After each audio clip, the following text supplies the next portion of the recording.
Everybody, welcome back to the Impact Agency podcast. Today, I have the privilege of introducing you to a mother-daughter dynamic, let's throw that in there, duo, Anissa and Anaiya, and just have them share a little bit of their story with you. And we're also going to talk a little bit about what to do when you're in the home with your clients. So let's start with you.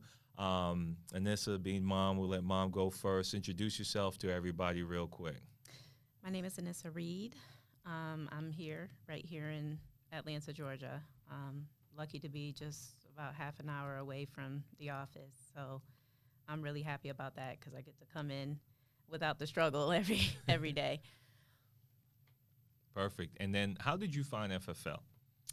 I found Family First Life through someone that introduced the opportunity to me, Marcus Smith. This was not my first IMO. And I hear this term mentioned a lot when you guys mentioned practice company. So my practice company was somewhere different. And I would have to say it wasn't the best experience. It actually took me a very long time to release myself from that particular company because there was agency contracts and things like that. And of course, the comp was very low. So coming over here, even when I was introduced to it, it was kind of like unbelievable. Like, what do you mean I can make this much over here, with the commission rate and everything like that. But yeah, it's really what got me into Family First Life because I was at a pivotal moment in my life to where I needed to make a decision, and I needed to make a decision quick, and that was to leave corporate America. And I knew that I needed to have an opportunity that would allow me to do that. And with the previous IMO I was with, the practice company, I was with them for over a year. And I never got to a place to where I felt that I could comfortably just leave my job. And when I came into Family First Life, within my when I made my first sale and realized how much I can make, it was a no-brainer for me. Like I had planned for it. I literally put in my notice after making my first sale and came full-time into Family First Life back in August of last year. Awesome. So, and that's a good point. So you've been here now, what's that, about 7 months? Is that about right? Yes. Okay. Mm-hmm. Awesome. All right. And then we'll go to the junior here. Anaiya, introduce yourself to everybody. My name's Anaiya W. I'm her daughter, of course. I've been in here with FFL since July, I believe. And I've mostly been working for my mom as her admin and doing some policies by myself. But, yeah. Okay, and got you. And you're in school as well, is that right? Yes, I am a junior in college right now, hoping to graduate next year, hopefully.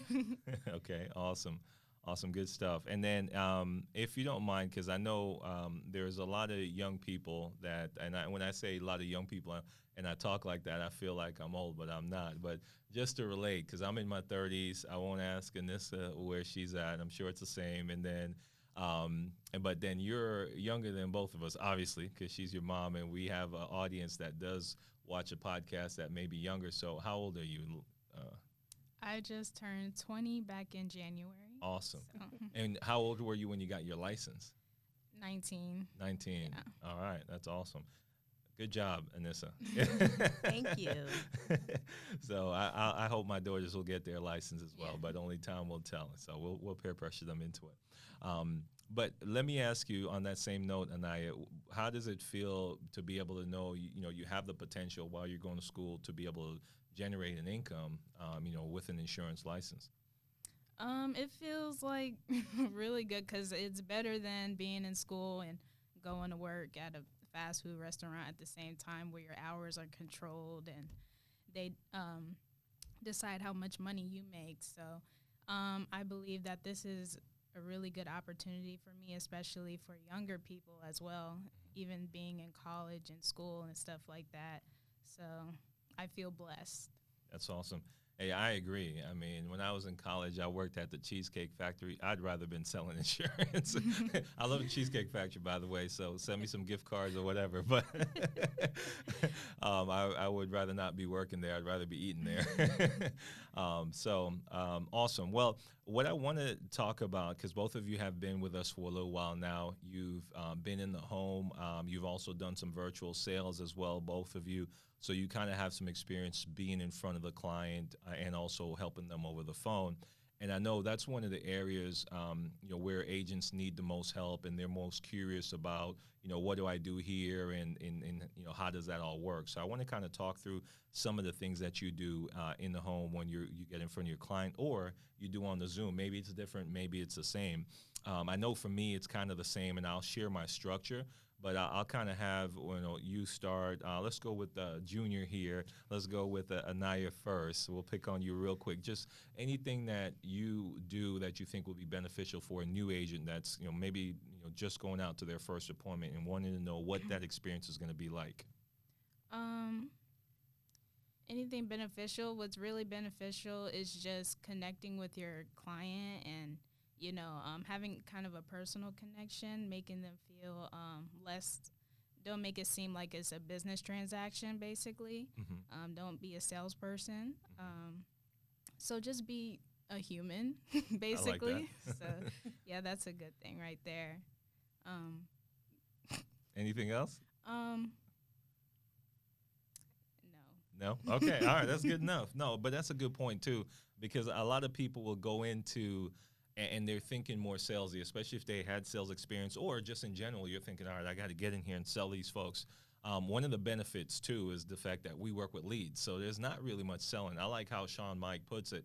He's like, you're not a salesperson, you're an order taker, because they've literally filled out a form, requesting insurance, and it's up to you to go take their order, right? And so all you have to do is connect with them. Going back to, what you're saying about not having to go work in a fast food and me working in the restaurant.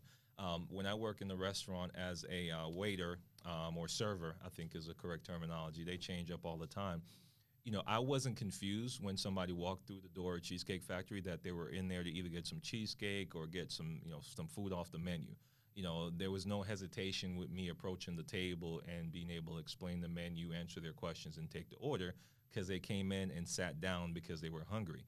And it's the same thing with the leads. But I did, to your point, Anaiya, I did have to be presentable. I'd have to connect with them, because that's how my tips were made, and that's how their experience of the restaurant was, which would keep them coming back, which means continued business. But in our line of work, it's the same thing. We don't have to be confused that they need insurance. So go in there with confidence. And then what you do and what you were relating to is you get the client to know that, hey, I'm somebody that you can trust. I'm somebody that's here to protect you and help you get this coverage that you ordered. I'm really like the delivery person. And I've literally said to one of my clients one time, I'm like, hey, I'm like Uber for life insurance. You go and you order it online and I come and deliver it to you. So that's the way I see it. So that's a very good point. So we'll jump to you, Anissa. What are some things that you'll tell a new agent that's getting started about the in-home? I think that it's important for a new agent, especially if you've never been in the industry of insurance. You're brand new, you just got licensed. That it's important to understand that with that license, you have the authority to help people, and you need to take control of that. So when you're going into a home, yes, you're there to help that family, but that family also have needs that family needs to help you with. Meaning, when you go into the home, you need to be able to control that atmosphere. And we talked about this earlier today during training. There are several times where I've had to ask a family to turn off their TV or to offer me a place at a table instead of a living room. And you have every right to ask for that. So it's very important that you're sitting at a table, and you're not just sitting on a couch in somebody's living room while they're looking at TV. And it's not just them turning down the TV. No, they need to turn the TV off. We need to have no distractions when you're having this meeting with the family, and because it's a serious thing. You're going in there. You're going to help this family, and they need to understand that. So you don't want to go in as though it's a business transaction, but you do need to show up with authority. Like, hey, I'm here to help you, but this is what I need you to do at the same time in order for me to be able to help you. Makes sense. Absolutely. And that's so crucial. And the analogy and the way I learned it is like it's when you have children. Now, you being a mom, your daughter's here.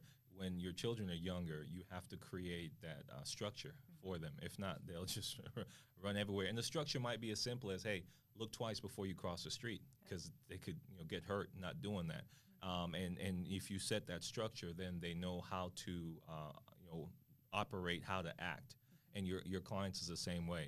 They're in a sense like children that you guide through that process. And a couple things, and I'll have you share too. Anissa, one of the things that I do is I make sure I'm very clear about that structure up front, where I'm explaining to them, I like to show them my driver's license. I like to show them my insurance license, so that way I can build trust. And I like to tell them, hey, I'm licensed by the state, just like your real estate agent, because most likely they've either bought a house or something like that, or your mortgage broker. You could even say your car insurance agent. And all of us are licensed by the state, and they're familiar with those things. So I try to connect with them to just make me seem more familiar. And then I'll share with them my driver's license. I do business here in the state of Georgia, and so I normally show them, hey, here's where I live. This is a city, and so they know, okay, I've got this information. This is not a stranger. This is really like my neighbor, right? So that goes back to your point of connecting, Anaiya, with the client.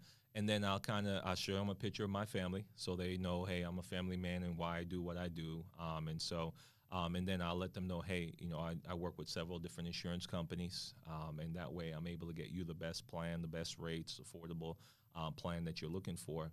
And then I give them kind of the order of operations. And for me, I broke it down to 4 things, just to keep it nice and simple. And I want to see what are some of the things you share. But for me, I tell them, hey, I'm going to ask you some health questions, just so that way I can determine which company can qualify you without a medical exam and be able to get you the most affordable rate.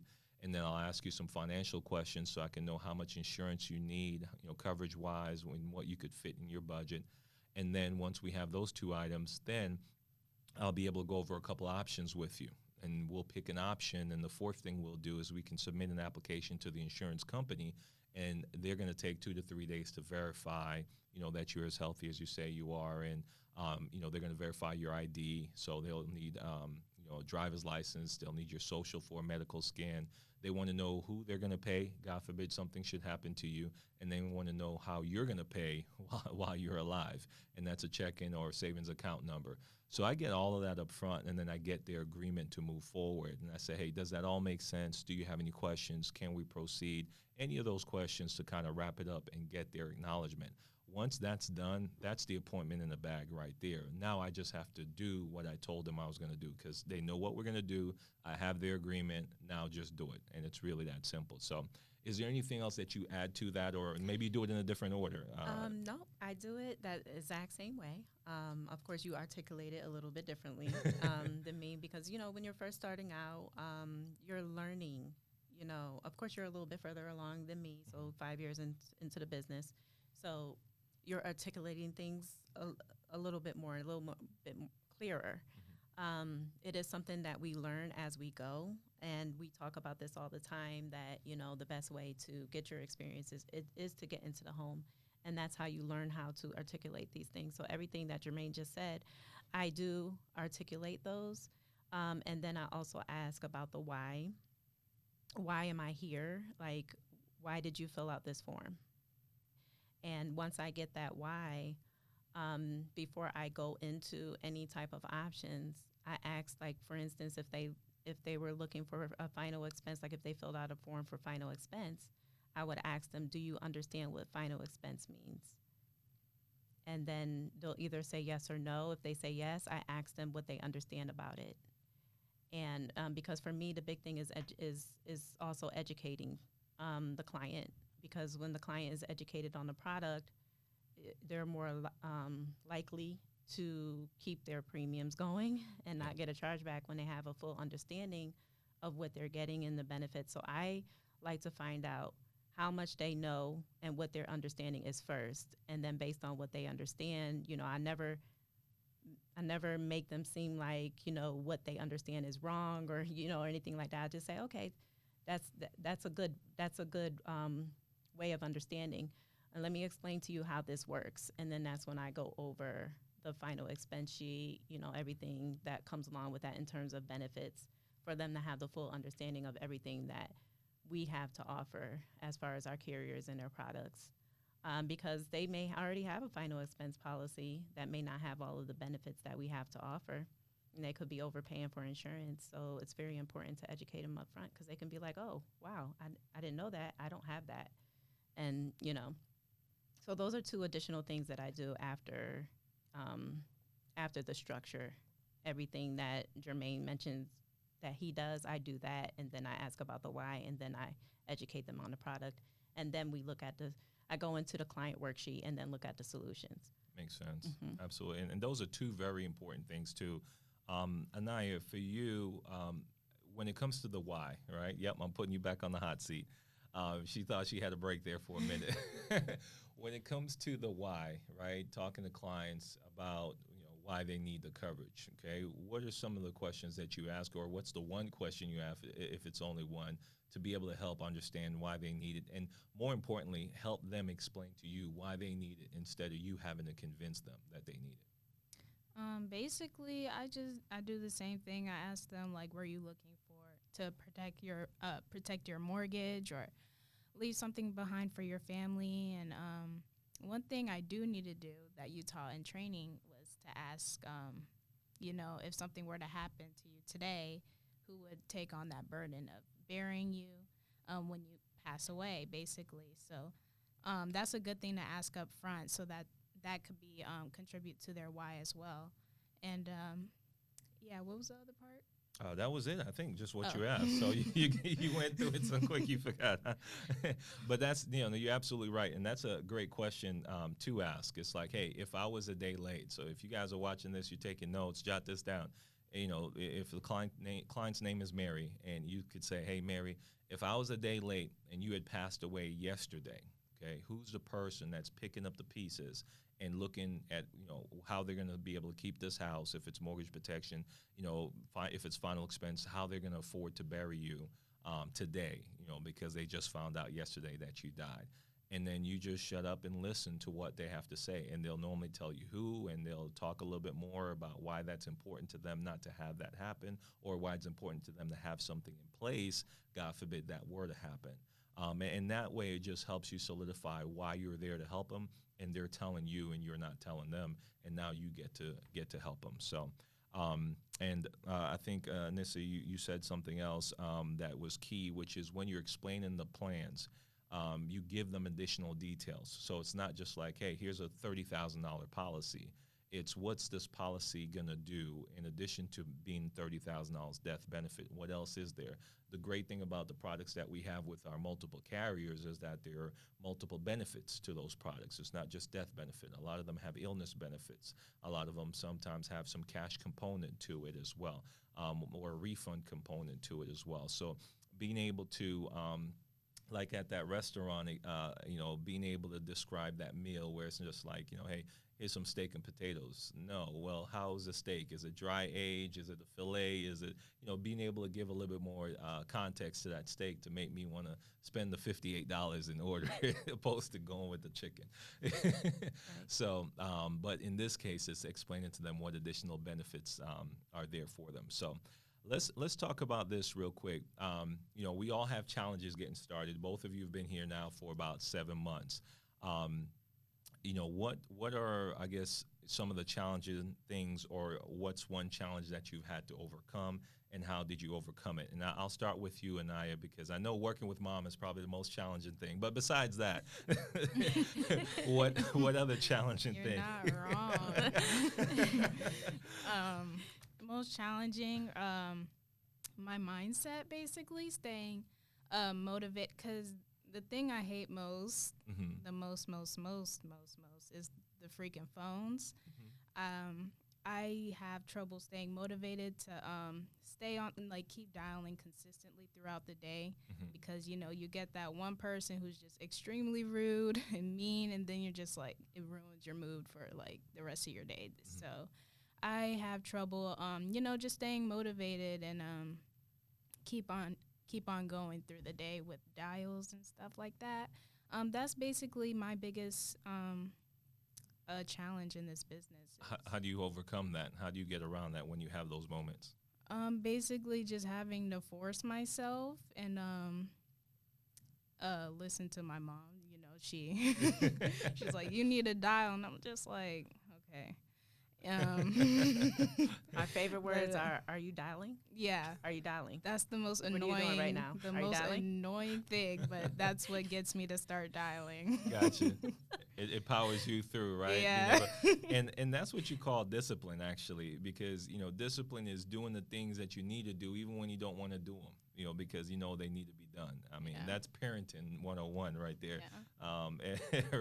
Right? I have so much trouble with it because I don't know if you could tell, I'm like an introvert and I don't like talking to people. We could tell. But yeah, that's the main reason why it's challenging for me. Yeah. So, well, you know, the good thing about that is that there's a lot of people like you, right? And there's a lot of people like us, right? And this is raising their hand like, hey, I'm that way too. And I was that way too, you know, getting started. And, you know, for me, instead of having mom to tell me, hey, are you dialing, and help me kind of get my mind right, it was the bills at home say, hey, are you going to pay? Yeah. And so I was like, all right, you know, whether I like it or not, no matter what they say to me on the phone, get over it. And then what transitioned for me was when I actually got the chance to help somebody. And then I realized, okay, this does work. People do need this coverage, and they do want my help. That, to me, helps me, and it powers me every week, no matter what, because you'll have good days and bad days here. And so being able to know, for me, the saving grace, sometimes when I'm dialing, I'll say, hey, this might be the next so-and-so client.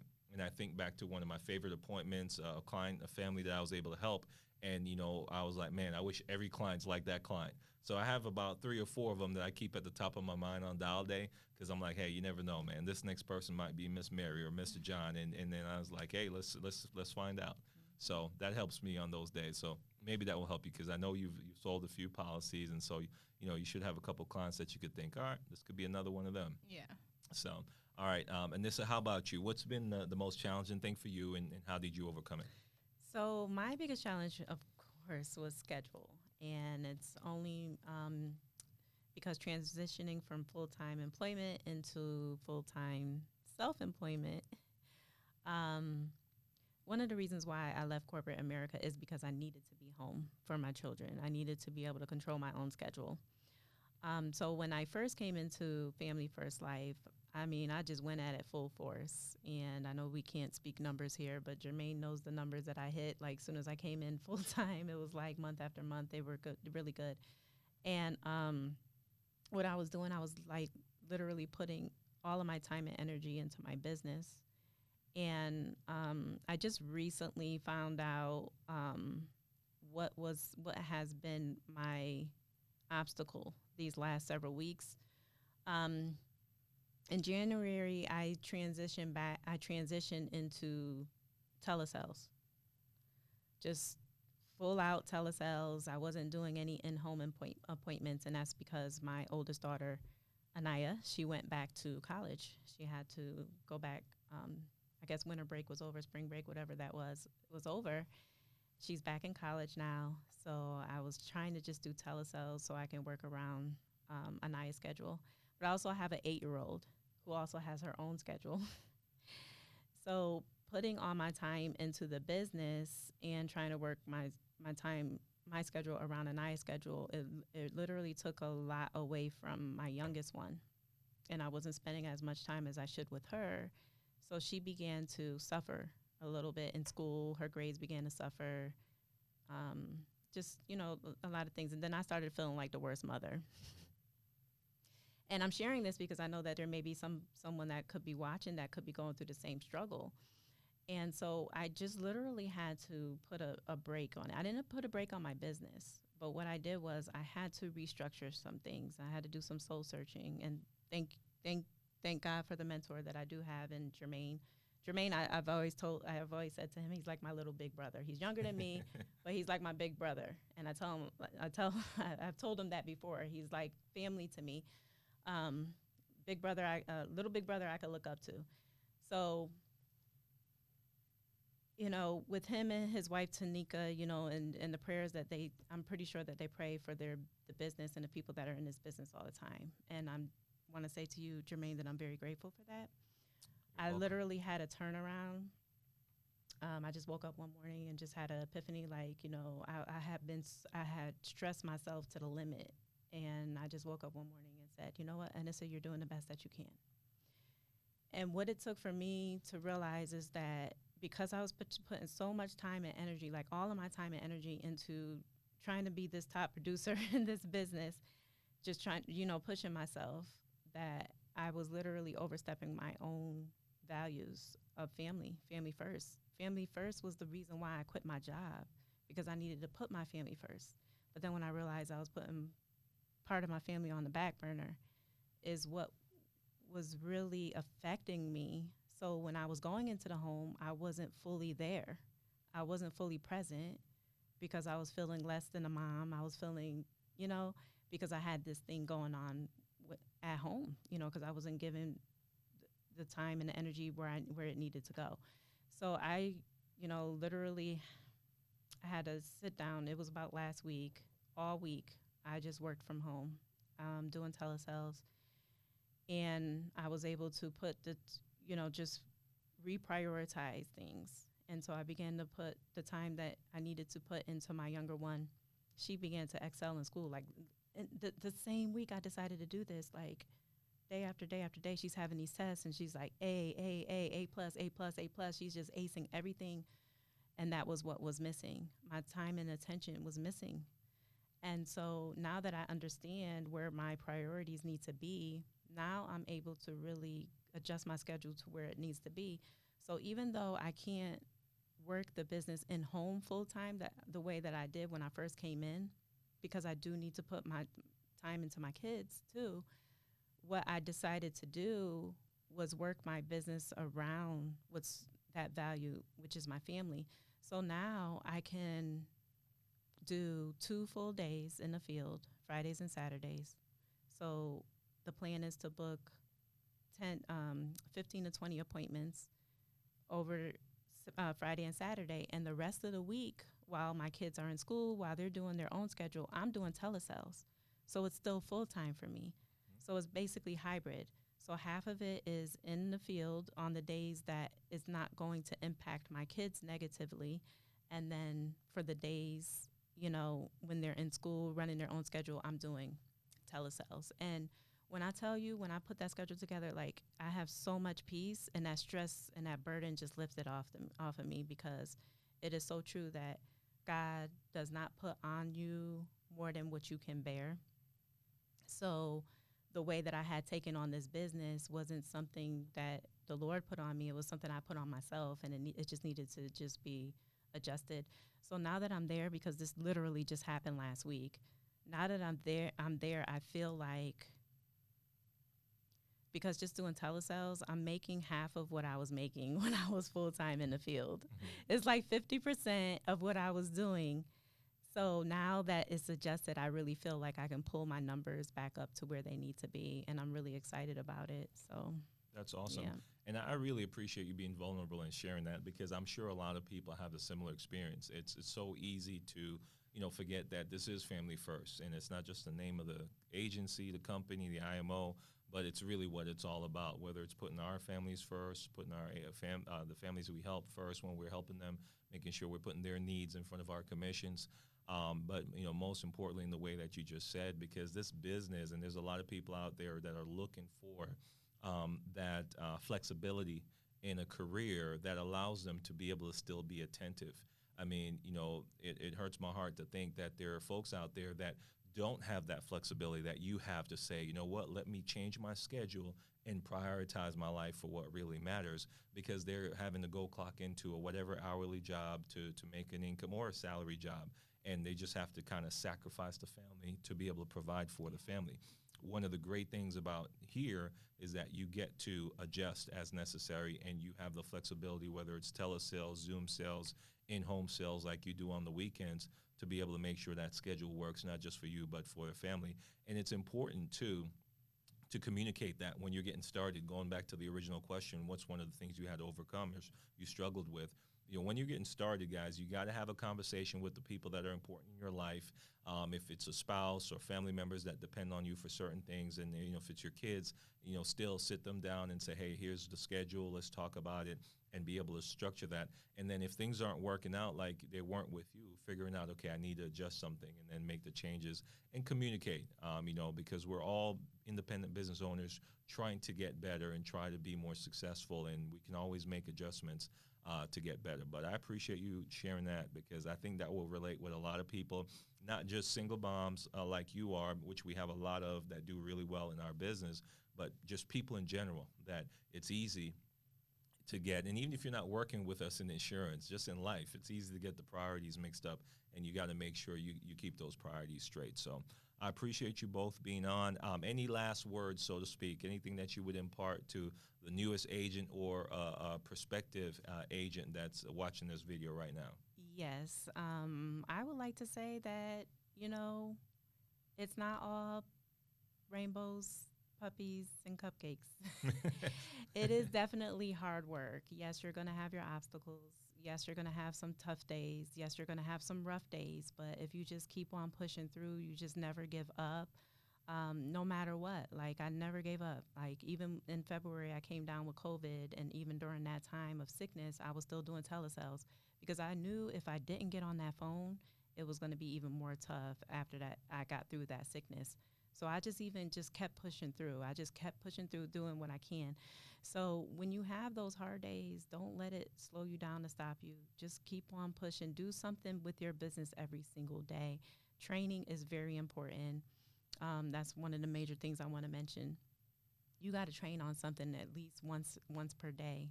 If you're not showing up to live trainings, you got to get on a podcast. You got to get on a YouTube video, whether it be older, whether it be newer. But you definitely do have to train every single day. Okay. Makes sense. Absolutely.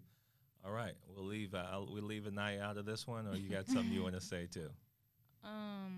One thing my mom has told me was that you could find a mentor in this business, and they don't have to know that they're your mentor. That's good. Basically, I really like to listen to Robbie Wells, of course, and I really like Luke Bohack when he came and trained. Mm-hmm.